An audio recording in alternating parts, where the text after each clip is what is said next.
Hi everyone, Mike Malatesta here, and welcome back to the How Did Happen podcast. On this podcast, I dig in deep with every guest to explore the roots of their success, to discover not just how it happened, but why it matters. My mission is to find and share stories that inspire, activate, and maximize the greatness in you. On today's episode, I'm talking to my very first business transition Sherpa. And I know what you're thinking. What's that? Well, you'll find out soon enough. Laurie Barkman is also a podcast host, author, and a Howard Stern fan. We talk about how to prepare for a big interview, push and pull factors, getting her green jacket, that's a master's reference, and a ton more.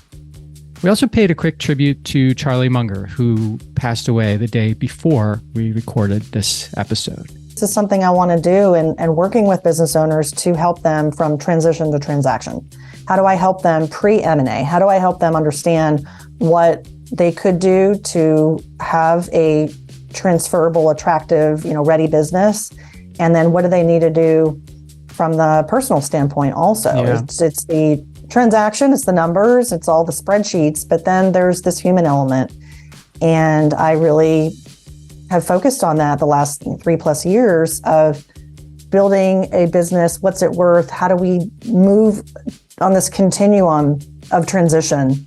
So yes, exit planning, yes, that word, but I use the word transition mostly because I think it's more of an umbrella word, and it's a movement. It's a position from here to there as opposed to one point in time. This episode is sponsored by The Dream Exit. The Dream Exit is a private, bespoke program for successful entrepreneurs with annual revenue between $5 million and $100 million who realize that they have one chance to get their dream exit right, and that the odds of realizing that dream by themselves, all alone, or at the last minute are stacked against them. In less than 90 days, we teach you how to design, build, and execute a customized dream exit playbook that gets your business ready for sale at its maximum value and gets you ready to maximize your meaning and purpose in your post-exit life, even if today you are not ready to sell. You see, dream exits just don't happen. They are the result of early, professional, and proven planning. So if you're an entrepreneur with annual sales between 5 and 100 million, and you want to learn how to 10x to 100x your chances of achieving the dream exit you deserve, go to dreamexitplaybook.com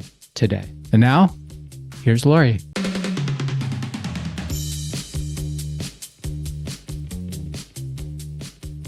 Hello, Laurie. Welcome to the How Did Happen show. Hi, Mike. It's so great to be with you. Thanks for having me today. Well, thank you. Thank you for being here. I sort of prepped myself by watching some of your YouTube videos, which I didn't watch one with a guest. I only watched one that you did solo. And you do an amazing job with your solos. They're just slam-packed with great information. You got a great delivery. And I learned a few things listening to what I listened to. So wow. I figure if I can learn something, then almost anybody can listen to you and learn something new. So congratulations. Well, thank you. That's a high compliment. So let me tell you a little bit more about Laurie Barkman. She is the business transition Sherpa. I love that, by the way. She's the former CEO of a $100 million revenue company that was sold to a Fortune 50 company that I believe goes by the name of FedEx. Is that correct? That is correct. As a mergers and acquisitions advisor, Laurie provides a structured process for business owners to plan successful transitions of their companies.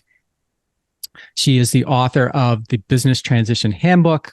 The subtitle is How to Avoid Succession Pitfalls and Create Valuable Exit Options. Laurie is also an adjunct professor of entrepreneurship at Carnegie Mellon University and hosts the award-winning podcast Succession Stories, which I was talking about, where she speaks with hundreds of entrepreneurs who have shared their journeys through succession. So take a listen to Succession Stories by Laurie's book, The Business Transition Handbook, on Amazon or wherever you get your books. She even offers a PDF of the book on her website, but we'll get into that later. And I was looking through your list of the people that you've had on your show, and we, as you might imagine, we have a little bit of commonality with guests. And Sarah Sarah Yes, Dusick. Sarah Dusick. She was so great. I loved her Lovely. story about, she's like if you don't remember that episode, she and her husband kind of created the glamping industry, this, real glamorous camping thing. And I can't remember who she sold it to and all that. But anyway, a wonderful person who now lives in South Africa, I believe, and she's doing great work there as well. So it's always cool to see the crossover when you talk to people who have shows. So enough of me. Laurie, how did it happen for you? I was hired in as an outside CEO in a family business. I was hired in for a long-term succession plan. So the CEO of my business unit was retiring. He was going to retire, move to Arizona. And that's how I got started in what you were saying earlier. My world is the business transition Sherpa.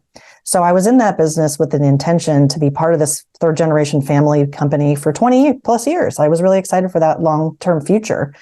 And the growth and innovation that I saw in this very mature company was really exciting. It was in the transportation logistics space, great reputation. And my business unit was about 10% of the total company. So just to give you that perspective. Okay. So I was running a pretty big business unit, but the whole 100 million was 10%. Is that what you're saying? Yeah, it was. Okay. Yes, exactly. Right, so it was over $1 billion of right. revenue. Yeah, exactly. And about a year and a half into my experience was when this Fortune 50 came and knocking and said, we're interested in acquiring the whole company. And it was fascinating to go through that. I mean, you can imagine a company like that has an incredible playbook, a lot of success in what they do, and they know exactly why they're doing it. And so for me and the other executives that were part of the process, it was incredibly stressful, right? Mm-hmm. It was important. We knew everything we needed to do, but we also had to run our jobs day to day and make sure that we kept our foot on the gas. And it was an incredible learning experience. Also going through the integration afterwards and being part of that, and then not being part of it, as part of the next phase of what can happen in an acquisition like that, where you find yourself on the other side of the chair. Right. So that's what, for me, that's how it happened. And from there, I realized I'm a deal junkie. I kind of like, being involved in this world of mergers and acquisitions. I spent time as a managing director of a private equity office and focused on the other side of deals and looking at deals and looking at investments. And then eventually said, you know what, I think this is something I want to do, and working with business owners to help them from transition to transaction. How do I help them pre-M&A? How do I help them understand what they could do to have a transferable, attractive, ready business? And then what do they need to do from the personal standpoint also? Yeah. It's the transaction, it's the numbers, it's all the spreadsheets, but then there's this human element. And I really have focused on that the last three plus years of building a business. What's it worth? How do we move on this continuum of transition? So yes, exit planning, yes, that word, but I use the word transition mostly because I think it's more of an umbrella word. And it's a movement. It's a position from here to there as opposed to one point in time. So that's how I got here, Mike. I like the term transition. I was actually talking to someone yesterday about exits and such, because I talk about that a lot. And they use that same word, transition. And I had not really thought about it like that. I mean, obviously it's a transition, but when you are talking to someone about this is a transition in your life, it sort of gives them some confidence, right? Because they've been through many transitions in their lives, most people, right? So it's something that's got a familiarity to it. At least that's how I took it when I heard you say it and this gentleman that said it yesterday. Yeah, I feel like it's a word that opens people up to possibilities, whereas sometimes, not always, but sometimes the word exit closes people. Yeah. Because it feels scary and it feels certain and definitive. Whereas transition is a movement and points along in a continuum. And the other thing that I do talk about with my clients, and of course in the book, is, and you mentioned it in the subtitle, is when we are creating options for ourselves.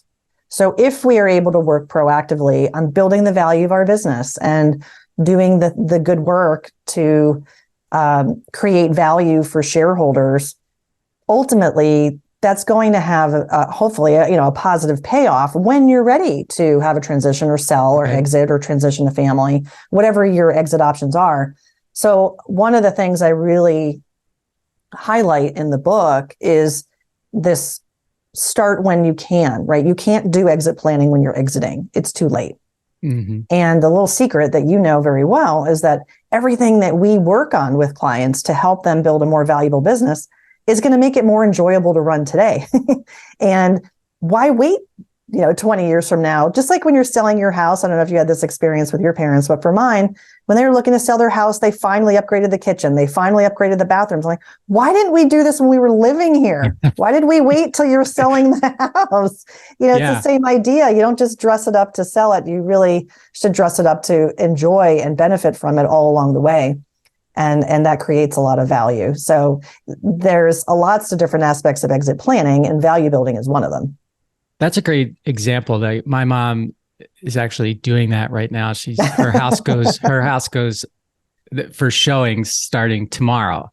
And so she has limited ability compared to what she used to like fix it up and everything. But it's when you talk about upgrading the bathrooms and all that, it's usually the people closest to you you're not listening to. It's the person that comes in, the real estate agent, and says, well, you got to do this, you got to do this, you got to do this. And they're like, yeah, okay, well, we have to do this. And all of a sudden you start doing it because, it's just like you hear something from someone close to you and you don't give it the appropriate consideration that it deserves sometimes. But then you hear it from, a quote unquote expert, the exact same thing, and you take action on it. You do something. Of course. Right? Absolutely. Well, that's why you and I are in this space. We are able to provide a perspective from an expertise, just like a real estate agent can on a house. Yeah. So yes, kitchens, bathrooms. We come in and we take a look at the business and try to understand it and understand whatever its strengths and where its opportunities. And the more runway you have to work on those opportunities and challenges, the better off you're going to be. Yeah. So before we geek out more about this particular subject, I'd like to go back a little bit. You kind of said, you're hired in to be the CEO of this $100 million division of $1 billion+ company. And I'm sure people are thinking like, okay, well, how did Laurie get there? Because most people probably can't see themselves being there. So how did you get there? Most of my career prior to being a CEO was on the growth side, business development, marketing, strategy.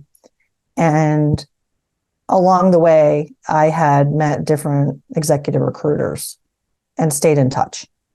One of the industries that I was in was retail and e-commerce, and it was a fantastic opportunity. I definitely, had a name out there. We were on the front end of a lot of things in digital marketing. And so I had this relationship with a recruiter who was focused on e-commerce. And just through the years, we would stay in touch. And one year he reached out and said, I have a CEO position in Pittsburgh, which is where I live, for a privately held company. They are looking for someone with e-commerce experience. And I thought of you. And I was like, what? The imposter syndrome kicks in. Why me? Are you kidding me? And he was telling me about not the names, but some of the other resumes of people in the mix. And they were all men and they had big, company names like Amazon and this and that. And I just thought, what the hell? I'm going to go for it. And I started researching, how do you interview for a CEO job? I was going back to the basics and just so curious, like, what are the questions they might ask me? And how do I really prepare? Whenever I interview, I over prepare. It's just how I am. And I found this great article from Forbes.com that ever since, and when did I interview there? I interviewed there in 2013. So ever since 2013, when I got in this kick of how do I think about an executive interview, I learned an interview is always three things. Any question, you can map it to one of three things. And that is strengths, motivations, and fit. Any question you get will map to one or more of those categories. So for example, if someone asks you in an interview, what are your weaknesses? That's actually a strengths question. And I have used it throughout my career now. I mean, 2013 is, gosh, a long time ago. But whether I'm hiring someone or I'm interviewing for something, I always prepare that way. And so that's how I prepared. And then I ended up preparing so much so that I ended up getting the green jacket and was the candidate. As I'll never forget that, hearing those words when they said, and the process took like 6 months. It was not a quick turnaround process. And I think that was a very good thing, because for that position, they weren't hiring me for the next 2 years. They were hiring me for the next 20. And that was really important to them. And it was important to me too. I wanted to make sure I was the right fit. I wanted to make sure that I was going to be investing, for this part of my career journey. And yeah, that's how it happened. Okay. The green jacket is a great reference. She's like winning the Masters. Yeah, that's right. Yeah. At the end of it, as you reflected on getting the position, what do you think took you over the top? When I met with people, it wasn't just about me. I got to know them. That was part of it. And then the other part of it was I came in with strategy. Not that I had all the answers, but I had some frameworks. Okay. And I had done some homework. And I had spent a lot of time prepping at a level that just blew everybody away. Mm. Okay. Fair enough. That's the way to do it. So it gave an inclination that, hey, if she's going to do this much prep and this much work for an interview, what will she bring to the table? Yeah. Were you surprised when you got it, Laurie, or did you think it was destiny for you to get it? You always have sort of these doubts along the way because you're sort of self-protecting. Oh, if I don't get it, it'll be okay. But of course I really wanted it. And the more, as I would say, that each time I stepped through a gate, and then I knew there was another gate, I'm like, well, I just got to get through the next gate. And, as I said earlier, it took 6 months. So there were a lot of gates. Yeah. And each time I went through a gate was really validating that for me and then for them. I think for an interview process, some people say hire slow, fire fast. And there's some truth to that if you really want to make sure, and doing different diagnostics, they also had an executive coach involved who not only interviewed me in addition to all these other executives that interviewed me, but this executive coach who was independent interviewed me. And I completed 3 leadership diagnostic tools. Mm-hmm. And then in the assessment, I get this report that's literally like 50 pages. I print it. I read through every page, and then I had a debrief call with him that was more than an hour. Now, I don't think anybody else did that. They could have, but they didn't. Okay. And so that was yet another dimension of how I actually cared. I actually cared to see what these results were and how my results compared with others in the company and from a culture fit standpoint. Because again, for my diagnostic of strengths, motivations, and fit, I wanted to make sure that I was a good fit. I knew what strengths I was coming in with. I knew what weaknesses I had. I was open-minded about learning and being very coachable in this role because it was my first time as a CEO. And I just kept telling myself, well, even the president of the United States is the first time they're president. They learn it as they go. And this imposter syndrome eventually went away. And it became much more validating. Every gate I crossed through. Got it.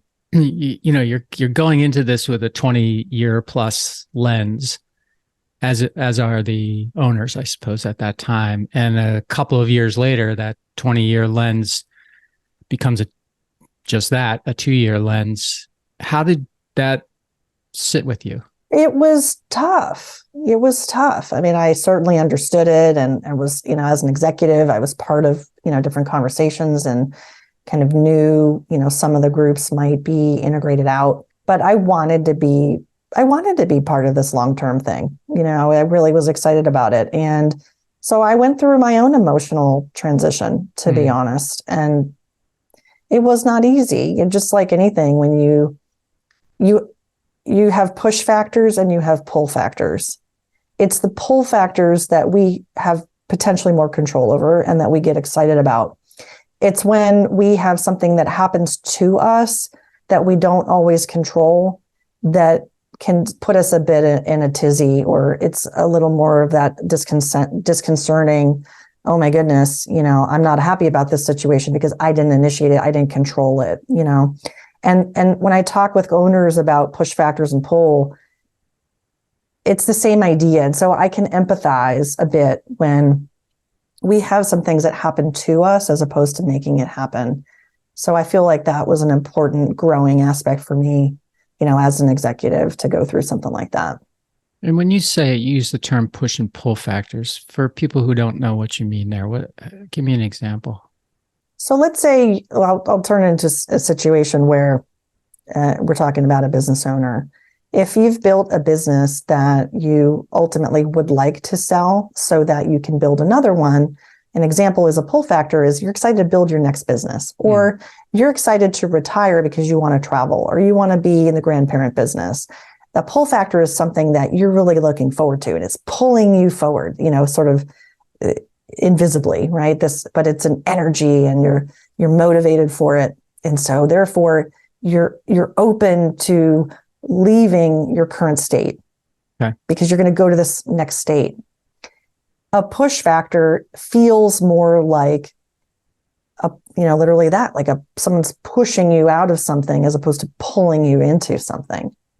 And so if it feels a little more negative, that's what I'm meaning it to be. It feels a little more negative.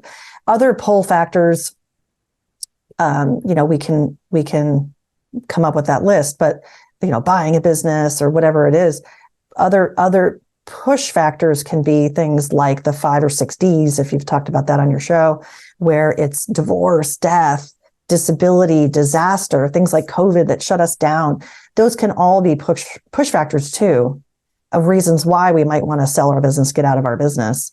So for me, in my individual role, I'm just generalizing to my experience as an individual, but when you kind of broaden it out and think about a business owner's experience with pull and push, ideally, we're creating a situation for ourselves where it's the pull, right? We want to have more positive factors pulling us forward to our next thing, as opposed to pushing us out and it doesn't feel great. That emotional side to it, as well as the economic side.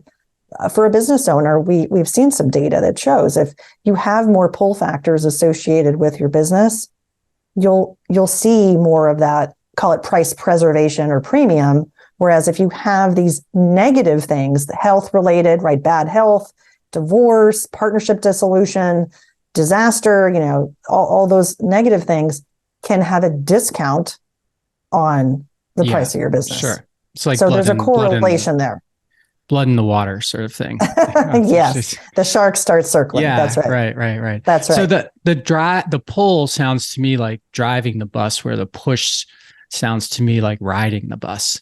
I don't know if that's the way you look at it or not, but I think riding the bus is kind of in the middle, which when I do workshops, I talk about this middle zone, which can be a big watch out, because a middle zone to me is complacency, which can lead to customers, sort of falling off. If you start to not investing in your business anymore, just riding it out, putting your feet up, just whatever happens. And then 10 years later, your stature in the market is diminished. Your customers are, you don't have your long-term customers anymore. The fall off on new customers is stark. And you go, oh, wait a minute, what happened? Well, you took your foot off the gas pedal. So the middle zone is a watch out zone to me.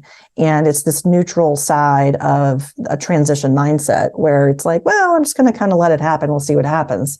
And, in the short term, it can probably have no to minimal impact on business value, but long term, it's that watch out that it's going to creep towards the negative side as opposed to the positive side. And you see that a lot with business owners. They start to get in a habit of, they build a habit of a day, and that habit of a day often lacks any movement towards the continued improvement of the business. It's sort of just, this is what I want to do, during the day. And they sort of abandon sometimes what I consider their responsibility to maximize the value of that business consistently. Ideally every day you're working on maximizing the value of your business somehow, but it's easy to get, that there's like a certain inertia. It's just like exercise, right? If you don't do it for a few days, it starts to be like, well, maybe I don't need to do it, right? And so I can see that as being a big watch out zone, but I also see it as, for some, being unless it gets pointed out to them, it's a very comfortable zone. Like they don't feel like they're at risk, I guess. Right. Yeah. Yeah. Yeah. That's why I did a whole chapter on it in my book where I call them the tripwires, risk tripwires, because you don't necessarily see them. So if you know what to look for, then you can take action and do something about it. If you choose to ignore and not even look, then you're less likely to find them and do something, make a difference. So you went to Cornell undergrad, and I saw that it was labor relations, like in industrial and labor relations. Is that right? That's correct? Yes. Were you at that time? Were you on a career path to be a lawyer or a HR professional or what? HR professional, absolutely. HR professional. Okay. Yeah, I joined Ingersoll Rand Company after I graduated and joined in their management training program. Okay, got it. So here you are. It's 2 years into being CEO. You now have to, put all your effort into assisting the owner to get a great outcome, I'm assuming, from this sale.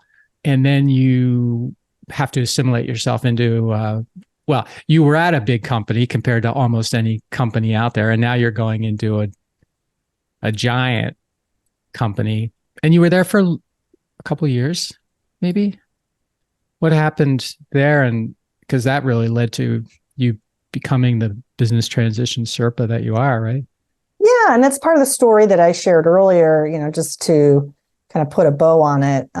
There was an integration period, and my experience was about 1.5 years, with FedEx, and I was an officer of FedEx, which was really exciting.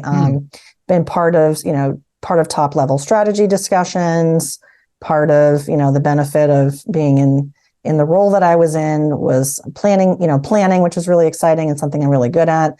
And then in the original business that I was part of as maintaining executive role there, working on key account strategies and things for our company that we wanted to start to look at a little differently, knowing that there was going to be more of an integration. So one of the big things that we were looking at was how these different business units were going to be restructured. So my business unit was restructured as well as several others. So it was, it's not straightforward, especially when you have these larger deals. So with any company, if my client is doing an acquisition or I'm working buy side or sell side, on the M&A front, especially on the buy side, it's important to think about integration up front. And so I saw that firsthand. That is what, the new parent company was doing. And rightly so, because you can't wait till the ink is signed on on the paperwork to start thinking about integration. It's too late. They had been talking about integration and ideas. They knew exactly what playbook they were going to run, and they had ideas for new business launches that we had worked on. So in parallel, we were the integration with the parent company was not only changes to our organization to fit into theirs, but it was also the launch of some new businesses, and that was exciting. So I did also work on that. Okay. And just one final question on that were you and the buyer, the FedEx team and your team sort of working together on, transition and integration before the deal closed? So, there was, or did it start from your end, at least after the deal closed? I think it really ramped up a lot, and there was probably some discussions prior to closing, but it was, let's call it the 80-20, right? That shifted, post-closing, but there was definitely an on-ramp where we were starting to have, as it got closer and closer to closing, where our company's executives were having conversations with theirs about, the general strategy, if you will. Okay. So what year are we in now? 2017? This would have been it was 2015 was the closing. 2015. So sometime in 2016 or 17, you're figuring out what's next for you, and how did it get shaped into what you're doing now? How did it get shaped into you being the Sherpa you are now?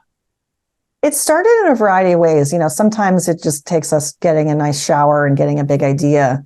And I was really thinking about going on my own. I had set up my shingle in 2012 in a very short time frame, and was kind of in and out of consulting in a very short period of time.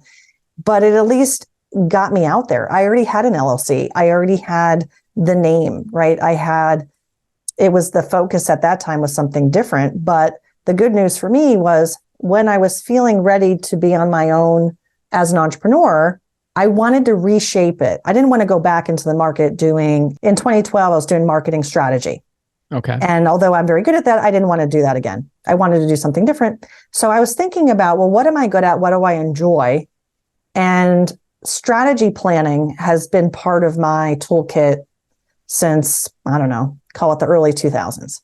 I learned from the best, used it at publicly traded companies, startups, everything in between. And I thought, okay, I'm going to do strategic planning for, blank. And so targeting this lower middle market.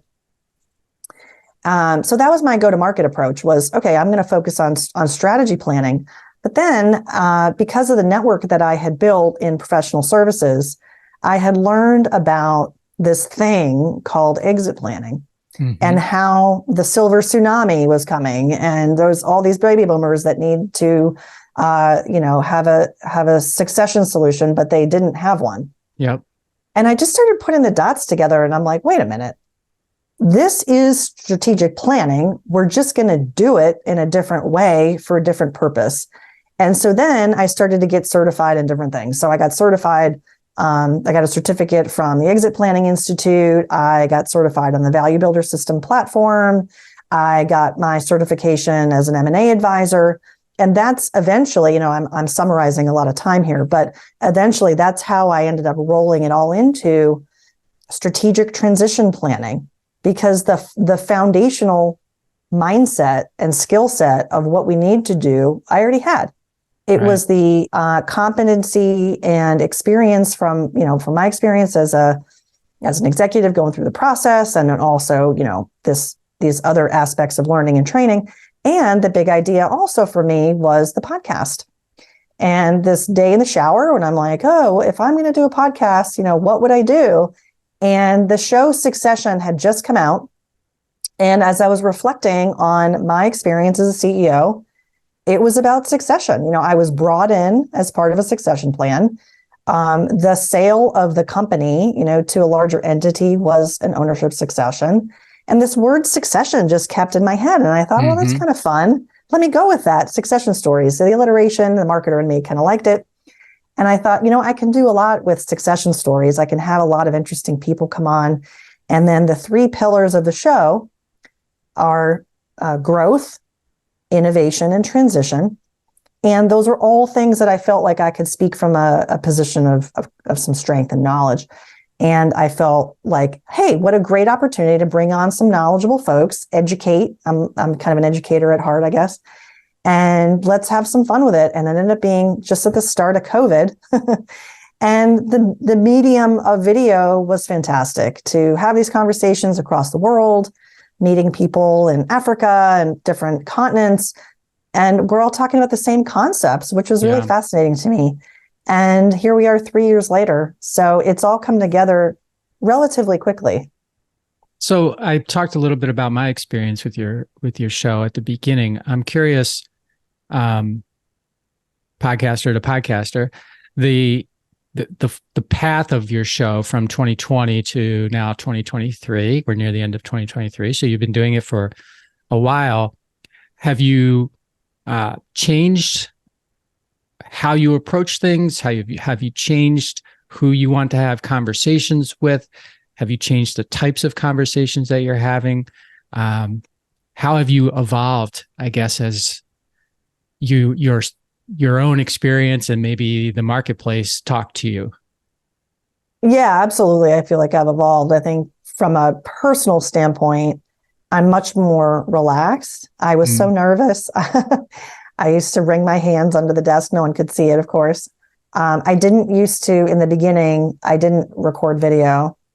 I changed my mind on that pretty quickly, but initially it was just audio. So got more comfortable in the medium for sure. Got more comfortable as a host and what it means to be a good listener, what it means to have a good conversation that someone is enjoying. And I know, and you know, there's people out there listening. We don't know who they are. We don't know when they're listening to us, but we want them to have a good experience. We want them to come back. Definitely. We want them to tell their friends. And I'm cognizant that the show is an educational show, that you could literally pick up any episode at any time and it's got an evergreen nature to it.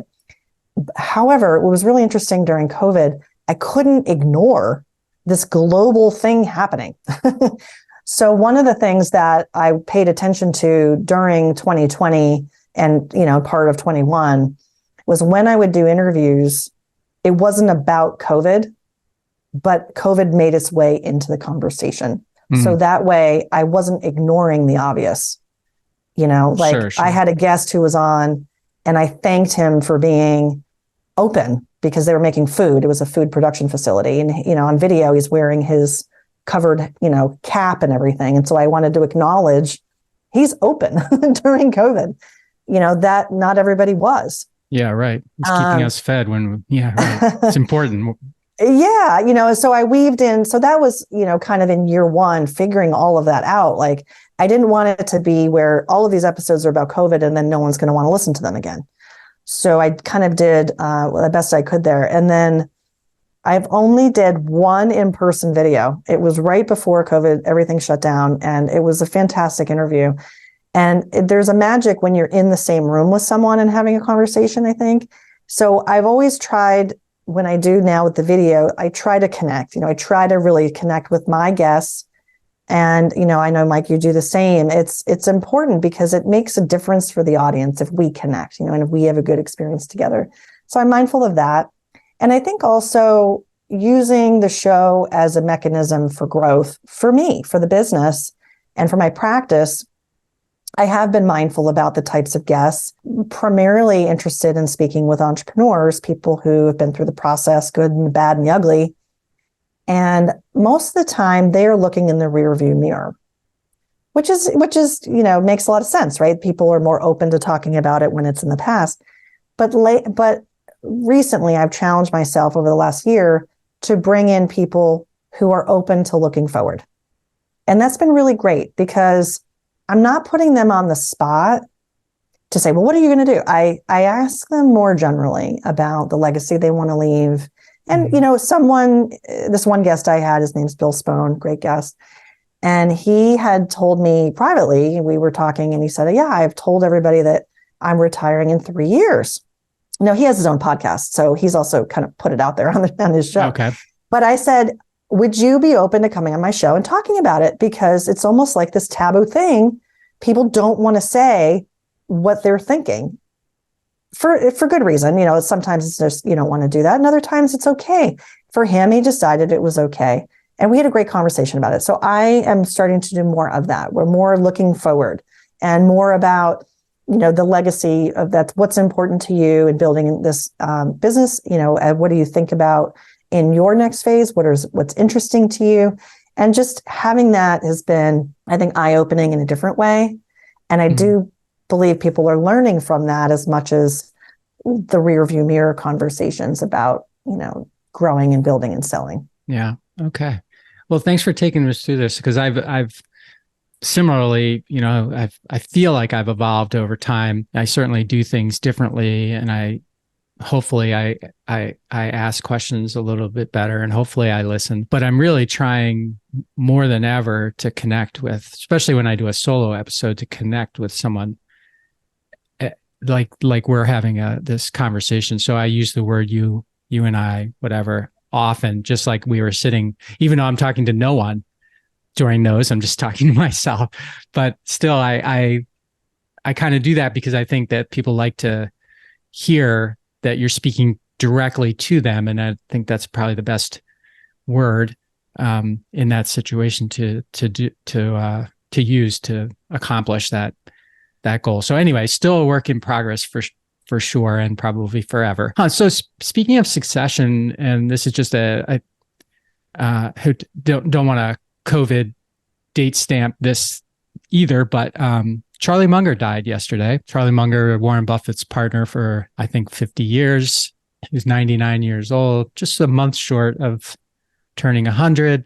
He's widely recognized and revered as not just a great investor, but a fantastic partner. Kind of, some people would say he's the real mastermind behind Berkshire Hathaway, while Warren Buffett is the face of the organization. Thoughts about Charlie, the succession that they're going to have to go through, and hopefully have been planning on for a long time. Yeah, but just, I'm sure they have. what do you? Yeah, I mean, talk about legacy, right? To leave such an amazing legacy with him and his partners and everything that Berkshire Hathaway has created. Just the cult following, even, for people to get a share of a share of a share just to go to their annual meeting is incredible. And doing it in a place like Omaha, where everyone just flies over it, right? Where they've built this amazing empire of businesses. I don't have a lot of words, to say about it. I just think the word legacy is the thing that comes to mind. I'm thinking about doing a solo episode about the Tao of Charlie Munger, which is a book with all of his kind of sayings. Mungerisms. Mungerisms, yes. And some of them are quite funny and some of them are quite prescient. The book. So you started the podcast in 2020 and COVID. Is that around the same time that you did the book? And I'm sorry, I don't know exactly when the book was written. No, I wrote the book in 2023. Oh gosh, the book is brand new. Yes, it's brand new. Came out this year. Yeah. All right. So you and I have such similar paths. So I not really, but I mean, I'm going to make them similar right now. You had this transition, you got into this, what you're doing now, you started a podcast, you wrote a book. I sold my first company 2015. So around the same time. And then I started my podcast 2018. I wrote a book in 2021. So we're on similar paths, but what I'm really curious about is why did you write the book? I wrote the book because I had so much information and knowledge in the podcast. I thought it would be a great tool to help people outside of that medium, in a different medium. And people learn in different ways. There's lots of friends I have with my book club, especially, where people only do the audiobook, or other people have to have the printed book. And so here I am with this podcast, and I create a transcript for every episode. It's a big body of work. This corpus, right? This body of work is sitting on my website.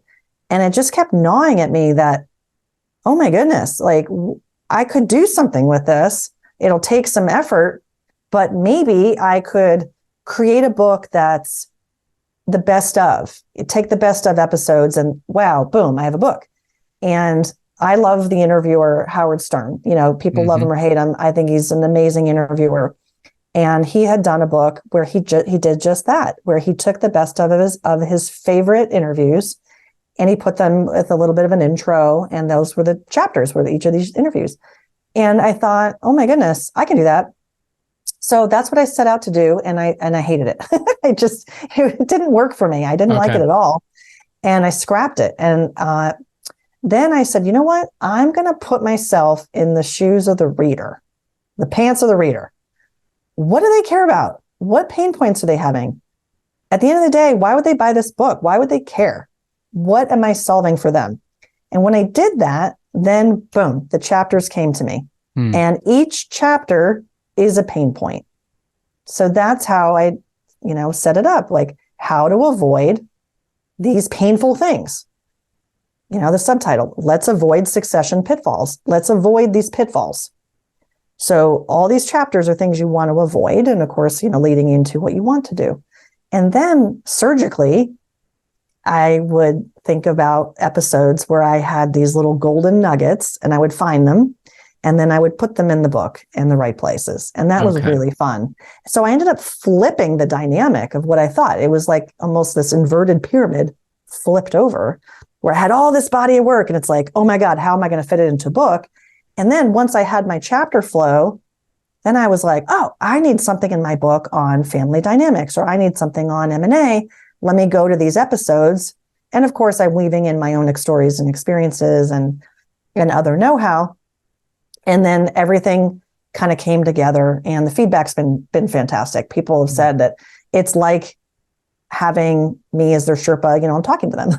We're going, and the stories and the case studies, bring it to life. So really funny. I have a lot of people, and you and Howard Stern have had this idea, like, I've got all these transcripts of all these great conversations that I've had with people. Be easy to make a book out of that. And I've gone down the path of sort of getting going on it. And then I find it's a heck of a lot of work to make a good story out of a transcript of a podcast. Even if the show was great, just listening to everyone talk is so much different than what you need to have in a book for someone to continue to read it. So congratulations on your shift there. I think that was probably the right one. Your approach reminds me of, you mentioned John Warlow, or you mentioned Value Builder. Yeah. I think that's, his books are similar to that, where he picks cherry picks stories out of his experience on his podcast or working with people he's worked with. So it's good. I grew up on the East Coast, so I remember Howard Stern when he was the bad boy of terrestrial radio, WNBC in New York City, I believe. He's on several stations and he kept getting fired all the time. Sirius streaming radio was like the best thing that was custom built for him and his expertise. So now he's seen as like the greatest interviewer in the world. Before, he was seen 25 years ago, or 30, he was seen as this incorrigible shock jock that had a great following, but he was certainly never somebody that you would say is going to be one of the best interviewers in the world. At least I wasn't saying that. Talk about a turnaround. No, he's talked about that on his show, that he's, your question about, being an interviewer and how things have evolved. I mean, he's a great example of kind of coming to terms with himself and his, insecurities and why he did what he did. And ultimately, it's made him not only a more entertaining interviewer, but I think for him as a human, he's enjoying this chapter of his life as he describes it. One of the things you might appreciate when I think about myself as building the podcast, have you ever heard of NPR's StoryCorps? Have you ever listened to their StoryCorps stories? I think I have heard of it, but I don't know. Okay, so StoryCorps is an effort from the Library of Congress, and you can go into a soundproof booth and record with someone or yourself. And every time I hear a StoryCorps, I'm like, oh my God, I got to get the tissues. They are amazingly, incredibly wonderful, beautiful conversations, and they're recorded in the Library of Congress. But NPR will take I don't know what it is, a couple times a week. So when I think of my style, what I was trying to be for the show is Howard Stern meets StoryCorps. Okay. Because I think the appreciation of the story and letting it unfold and enabling the guests to be their authentic selves and telling their story. And sometimes they get emotional. Sometimes people cry on my show because it's not just the superficial. Like, I try to have meaningful conversations that help the audience. And that was so not everybody gets it. You have to kind of understand Howard Stern to understand why I said what I said there. But Howard Stern meets StoryCorps. Yeah. And I'm glad you told this story, because it reminded me that I am familiar with StoryCorps, because I was telling my good friend of mine who's just a brilliant thinker about stories like that. And I said, you got to go on StoryCorps. You could produce stories for StoryCorps because you're just so good at pulling out. Anyway, so thanks for the reminder. So the book, where I mentioned, get it on Amazon where books are sold. You also tell us about, how you offer it on your website. And yeah, it's available on Amazon. So thank you if people want to get the hard copy or soft copy. And also an ebook is available. And it struck me that, maybe not everybody not everybody has the $20 or $30, which I hope they do, but not everybody does. And that's okay. I want to make sure the book's available to everyone in the medium that it makes sense for them. And so if it makes sense for you to get it via PDF, just to kind of take a look at it, and maybe eventually you'll buy your printed copy, then that's great. So I have it available on my website. The business transition handbook.com is the specific book page, and you can find it there. So you're simply, sign up for it. I also have an SMS option. If I can share that phone number, that's another option for people to text in. So you would just dial in for texting 762-320-2826, and the keyword is transition, and then you'll get a link to the PDF. Oh, great. That's easy. Yeah. It's pretty simple. Yeah, trying to make it easy. Yeah. And, for people that also are interested, I have a toolkit of all the exercises in the book, and they can download that also. And it's a great accompaniment to your learning, because it isn't about reading it and putting it back on the shelf. It's about doing something and having an intention. Yeah. And think of me as walking with you on your journey as you read this book. And I'm holding your hand. So Mike, I'm creating a course because I think the book is it sets it up so well for a video course. So I'm working on that right now. And so I'm excited about that. We'll be launching in early 2024. Okay, great. Well, I'm sure it's going to be a big hit because, like I said, you have I think you have a real skill for that. So with the little time we have left, Laurie, we haven't really talked specifically about how you help people. And I know you have these affiliations or unaffiliation with, is it Stony Hill Advisors? I don't know. I guess I want to understand how you actually work, who you work with, who should be knocking on your door, that kind of thing. Sure. Yes, I work with Stony Hill Advisors as an M&A partner, and we work with businesses that are 5 million to 50 million in revenue, generally speaking, in different industries and in different parts of the country. So Stony Hill has advisors in different states. And for me, I'm in Pennsylvania, but I work with clients, in different states too. And we do valuations, we do buy-side services, we do sell-side services. And I really enjoy working with clients on that and the transactional side of our work. And then with my firm, I have a firm that's called Small.Big. And my website is thebusinesstransition.sherpa.com. As you said, that's my moniker. Mm-hmm. And on that site, what you'll see from me in terms of my services is working with business owners on transition planning. So this pre-M&A, how do we get ready? The book is a great example of all the things that we would work on to increase value, to be mindful of growth. What are those organic growth initiatives that we're going to do, or are we going to be acquisitive? And of course, then I'll put my M&A hat on and work with them on the buy side in transactions. So the way that I kind of explain it, if I had my green dot, is the pre-M&A, and that's the strategic transition planning.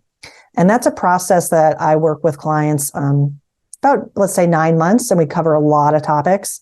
It includes valuations, it includes contingency planning work, it includes my Rolodex and pulling in other advisors as needed, and different assessments to baseline where are we today, personal readiness, business readiness, and financial readiness, and baseline, again, business value so that we can understand what their goals are. And if there's a gap we need to close, well, how are we going to close it? Okay. And that gets into, again, the innovation and growth and other initiatives.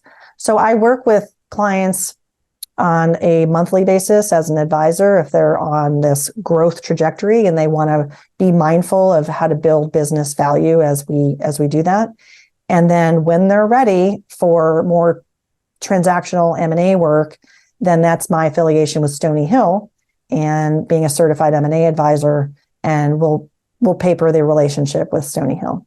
Okay. So you are really working with clients that are at either stage, where they're in the preparation stage or they're actually in the I want to transition stage, and you just handle them separately, like small.big. I like that name, small.big. Correct. Yeah, I try to meet them where they are. Okay. Exactly. So for example, I have a client that's 10 years out, and we've worked on his exit plan, and he wants to become an ESOP. He wants to sell the business to an ESOP. Okay. And in the meantime, he wants to grow through acquisition. So we're punching a lot of, dots on that list, right? From the exit planning, valuation, the buy side deals that we're doing, and then eventually, advisory and helping him through the ESOP transaction. Okay. Another client was a husband, wife, and we did the strategic transition planning process with them together. Even though she's not an owner, she's a partner, right? And I thought that was really great to be meeting with both of them. And we're working on a sell side process now. So, a lot of my clients start with me in one way, and then it evolves to something else, which is so great because I've become a trusted advisor, and there's a continuum of support that I'm able to offer them. And when people come to you, because this is, let's face it, this business transition planning is neglected, I'd say, by most business owners, at least in a thoughtful, intentional way. When people do come to you, it's got to be a great sign, right? Because one, they're aware that they've got this gap. And then beyond that, I guess, what are the 1, 2, 3 things that you see most often that are, you have a playbook to fix, you know how to fix it, and it adds, the most clarity, value creation, purpose building, whatever it is. What if you could just walk us through a couple of your thoughts on that so that people have an understanding of like where you can take them to with your experience and your tools that they would struggle a long time to take themselves to, but they deserve to be there. Yeah, there's a great example. One of my clients is a builder. He is absolutely a builder, and his business is about $5 million in revenue today. And he has aspirations for it to be $100 million business one day. So how are we going to get there? Yeah. It's not going to happen overnight. And we meet every month, and he is just soaking it in. He loves it. I give him, part of my engagement is a subscription to the Value Builder platform. And there are modules in the platform that are designed for people who say, you know what, I want to grow the value of my business. I want to work on the right things that are going to do so. And so there's these building blocks that even though he has an established business, I'm helping him see his business in a different way. And one of the key things that we're working on is creating a recurring revenue model to his business that he doesn't have right now. And that could be a game changer. So the ROI it's like infinite because, I'm not free, if my services aren't free, but at the same time, there's a lot of value getting created in what we're working on. If we're working on the number one thing, which is the owner's metric, which is the enterprise value, and you and I know that most owners don't know what their business is worth, and they're kind of walking around blind. So this is opening the eyes of this particular client to know what's his business worth, what could it be worth. We have some tools that show quantitatively, if we work on these things, here's what your business could be worth. Mm-hmm. And that's really exciting. So there are definitely clients that fall into this category of they're still building. He's in his young 40s and nowhere near retirement. So that category of person is saying, yeah, I'm a builder and I want to create value and I want to work on the right things in my company. And I want to protect value as I grow this asset. So that's one type of client. Another client is looking at their transition in a 5 to 7 year time horizon. So it's not imminent, but it's coming. And they know that there's some things that they should be doing and looking at, whether it's tax related, whether it's team related, process, market, product, service, whatever it is.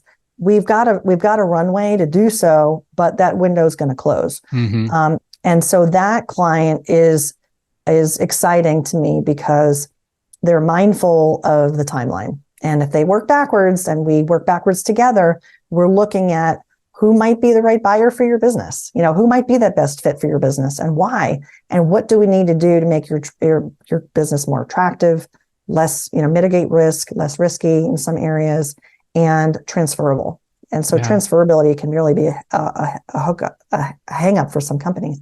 And then that third category is the ready now. The ready now is, I would say, from literally ready now to, a year or two. If I hear somebody saying, oh, I want to sell in a year or two, that they're technically ready now because they don't have a lot of time to get ready. So let's talk about the process. Let's start working on the pre-M&A diligence that we need to do internally. What's our data room? Let's start to assemble that. Just finding stuff can just take so much time. Sure. So that getting ready and getting organized in the quote unquote ready now category, is still, there's pre-M&A work we need to do. And as an M&A advisor, we're going to start building the marketing materials. We've got to make sure your financials are in order and consistent. There's just a lot of things there. So those are the three buckets, Mike. Okay. Yeah. Thank you for sharing that. And you said it near the very beginning of the podcast, and it's too late to start planning when you're ready to sell. And there's nothing truer than that. And and congratulations on getting, these clients, these entrepreneurs and these business owners to come early and start realizing that they need some expert help to maximize the value of their business when they do want to sell. And even if they don't, still makes sense to maximize the value of your business. But also, as you mentioned at the beginning, and I'm a huge believer in this, maximize getting ready and prepared to maximize their meaning and purpose after they sell their business, because it's such a trip up point. And, I tell everybody like, hey, the people think, well, once I have all the money, I'll be able to figure everything out. And that doesn't work. It doesn't work that way. In fact, money might just make it worse trying to figure things out. At least that's been my experience. So you're just so smart what you're doing. So if you're listening, you're a business owner, you're a spouse of a business owner, friend of a business owner, someone who's got the best interest of a business owner that's important in your life in mind, you should reach out to someone like Laurie, the business transition sherpa. Talk to her and see if she can, get you where you need to be. Because, like you said, you spend X on her, you're going to get 100X out of it. It's just simple as that. So don't wait. Do it. Yeah. Do it now. That's good advice. Yeah. Well, Laurie, thank you so much for being on the show. It's been great talking to you and learning about your journey. Thanks so much for sharing. And buy Laurie's book, Business Transition Handbook, on Amazon, or you want the ebook, you can get it on our website, as she said, or text the number. What's the number, the text number again? It's 762-320-2826. 2826. Keyword transition. Transition. Well, there you go. Can't be any easier than that.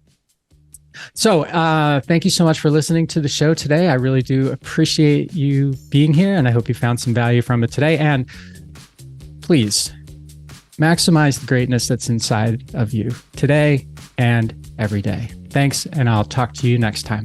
Hey everybody, thanks for listening to the show. And before you go, I just have 3 requests for you. 1, if you like what I'm doing, please consider subscribing or following the podcast on whatever podcast platform you prefer. If you're really into it, leave me a review, write something nice about me, give me 5 stars or whatever you feel is most appropriate. Number 2, I've got a book. It's called Ownership: How Getting Selfish Got Me Unstuck. It's an Amazon bestseller, and I'd love for you to read it or listen to it on Audible or wherever else, Barnes & Noble, Amazon. You can get it everywhere. If you're looking for inspiration that will help you unlock your greatness and potential, order or download it today so that you can have your very own copy. And if you get it, please let me know what you think. Number 3, my newsletter. I do a newsletter every Thursday, and I talk about things that are interesting to me, and or I give more information about the podcast and the podcast guests that I've had and the experiences that I've had with them. You can sign up for the podcast today at my website, which is my name, MikeMalatesta.com. You do that right now, put in your email address, and you'll get the very next issue. The newsletter is short, thoughtful, and designed to inspire, activate, and maximize the greatness in you.